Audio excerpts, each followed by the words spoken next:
먼저 개인적인 고백을 하고 말씀을 나누도록 하겠습니다. 지난주 예배 때 음향이 제대로 되지 않아서 굉장히 당황해하고 조급해하는 제 모습을 발견할 수 있었습니다.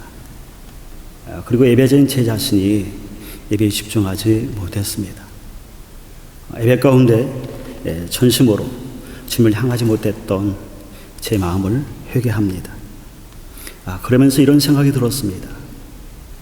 아낌없이 자신의 그늘을 내어주는 나무 같은 그런 목회자가 되고 싶다는 생각을 했습니다. 큰 나무는 한 사람이 찾아와서 쉬어가든 10사람이 찾아와서 쉬어가든 언제나 자신의 그늘을 아낌없이 내어줍니다. 여러분, 이런 목회자가 될 수 있도록 기도 부탁드립니다. 구원은 기독교의 핵심 진리입니다. 성경의 구원이라는 말이 530번이나 등장할 정도로 구원은 기독교에 있어서 중요한 주제 가운데 하나입니다. 그런데 많은 사람들이 구원에 대한 이해 없이, 구원에 대한 확신 없이 습관적으로 교회에 다니는 경우가 많습니다. 구원이 흔들리면 나의 신앙도, 나의 믿음도 흔들리게 되어 있습니다. 일반적으로 세상이 말하는 구원은 이런 겁니다. 누가 금리 휩쓸려 떠내려가고 있습니다. 그런데 도저히 자신의 힘으로는 그 금리에서 빠져나올 수 없습니다. 이때 누군가가 그를 금리에서 건져내는 것을 구원이라고 말합니다. 이것이 일반적인 구원입니다. 그러나 성경이 말하는 구원은 세상적인 구원과는 다릅니다.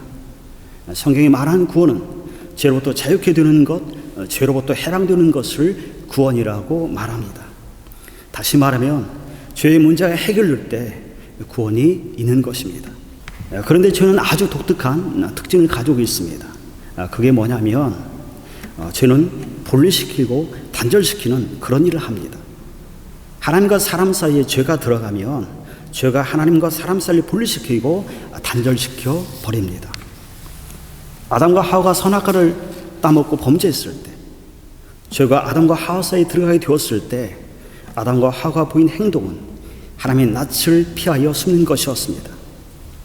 아담과 하와는 죄로 인해서 하나님과 분리를 경험하고 단절을 경험합니다. 분리가 얼마나 무서운 거냐면 물속에 있는 물고기를 물과 분리시키면 여러분 어떻게 될까요? 물고기는 얼마 지나지 않아서 곧 죽고 말 것입니다. 이처럼 죄는 하나님과 우리를 분리시키고 결국 우리를 영적으로 죽게 만들어버립니다. 그래서 성경은 우리를 향해서 죄로 죽었던 존재라고 말하는 것입니다. 이게 죄의 대가입니다. 로마서 6장 23절에 말씀하는 것처럼 죄의 삭, 죄의 대가는 사망입니다. 여러분, 그러면 우리가 어떻게 하면 죄로부터 자유케 되고 죄로부터 해방될 수 있습니까?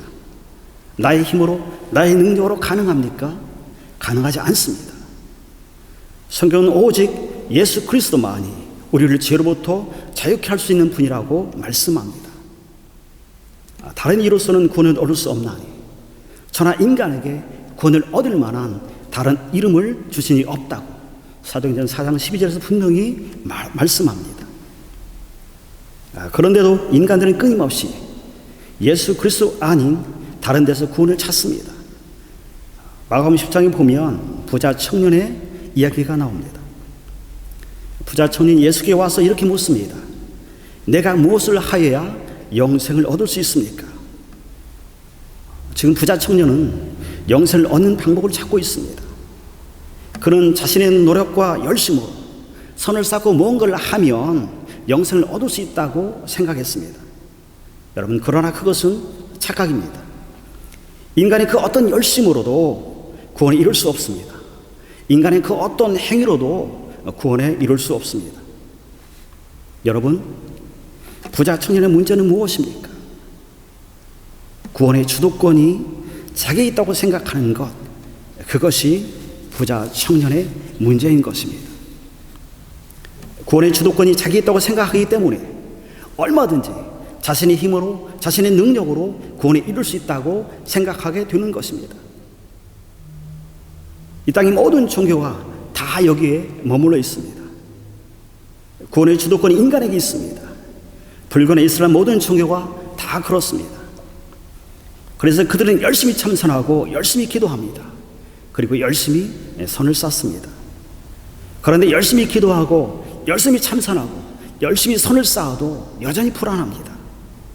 그들은 불안하면 불안할수록 더 열심을 냅니다. 여러분, 이렇게 열심을 낸다고 구원을 얻을 수 있습니까? 구원은 이렇게 오지 않습니다. 구원의 주도권은 결코 인간에게 있지 않습니다. 구원의 주도권은 하나님께 있습니다. 그래서 천하 인간의 구원을 얻을 만한 다른 이름을 주신이 없다고 말씀하는 것입니다. 예수 그리스도만이 우리의 유일한 구원자입니다. 여러분, 그렇다면 왜 예수 그리스도만이 유일한 구원자가 될 수 있습니까? 구원자가 되기 위해서는 두 가지 조건이 필요합니다. 첫째는 죄가 없어야 합니다. 예를 들어서 5억 빚진 자가 다른 사람의 빚 5억을 갚을 수 없습니다. 이처럼 죄 있는 자는 다른 사람의 죄를 절대 해결할 수 없습니다. 여러분, 죄 없는 분이 누구십니까? 죄 없는 분은 오직 한 분, 예수 그리스도밖에 없습니다. 유일한 구원자가 되기 위한 두 번째 조건은 죄의 값을 지불할 능력이 있어야 하고 죄로부터 승리할 수 있어야 합니다. 만약에 죄는 없는데 죄의 값을 지불할 능력이 없으면 무능한 구원자가 되고 마는 것입니다. 만약 예수 그리스도가 우리의 죄를 위해 죽으시고 예수도 죽고 끝나버린다면 그 구원은 헛것이 되고 마는 것입니다. 그런데 우리가 믿는 예수 그리스도는 어떤 분이십니까? 그분은 우리를 위해서 십자가에서 우리의 죄의 값을 지불하셨을 뿐만 아니라 사망 권세를 깨고 부활하셔서 승리하신 분이십니다. 그래서 오직 예수 그리스도만이 유일한 구원자가 되는 것입니다. 예수 그리스도만이 우리의 유일한 구원자가 되시는 것을 믿습니까? 믿고 확신 가운데 거하시기 바랍니다. 예수 그리스도가 우리의 죄의 문제를 해결하셨습니다. 그렇다면 예수 그리스도가 우리의 죄의 문제를 해결하심으로 어떤 일이 일어났습니까? 죄로 분리되었던 하나님과 우리의 관계가 어떻게 되어졌습니까? 예수 그리스도가 우리의 죄의 문제를 해결하심으로 죄로 분리되었던 하나님과 우리의 관계가 회복되어집니다. 하나님과의 관계의 회복은 구원이 주는 놀라운 축복인 것입니다. 여러분, 우리가 이런 구원의 축복을 누리기 위해서는 어떻게 해야 할까요? 어떻게 하면 우리가 구원을 받을 수 있을까요? 예수님을 영접하는 것입니다. 요한복음 1장 12절에 영접하는 자 그 이름을 믿는 자들에게는 하나님의 자녀가 되는 권세를 주셨다고 말씀하고 있습니다. 예수님을 영접한다는 말은 예수님을 내 안에 모셔드린다는 말입니다. 그래서 예수님의 구원이 내 구원이 되는 것입니다. 예수님이 내 안에 사시는 것입니다. 우리가 예수님을 영접함으로 예수님이 내 안에 들어오시면 놀라운 신분의 변화가 일어나게 되어집니다. 죄와 사망에서 자유케 되어집니다. 해방되어집니다.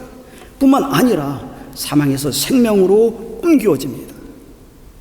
그리고 육신의 자녀에서 하나님의 자녀로 신분이 바뀌어지는 그런 놀라운 일들이, 그런 놀라운 축복들이 일어나게 되어집니다. 이런 놀라운 축복을 누리며 사시기를 주의 이름으로 축원합니다.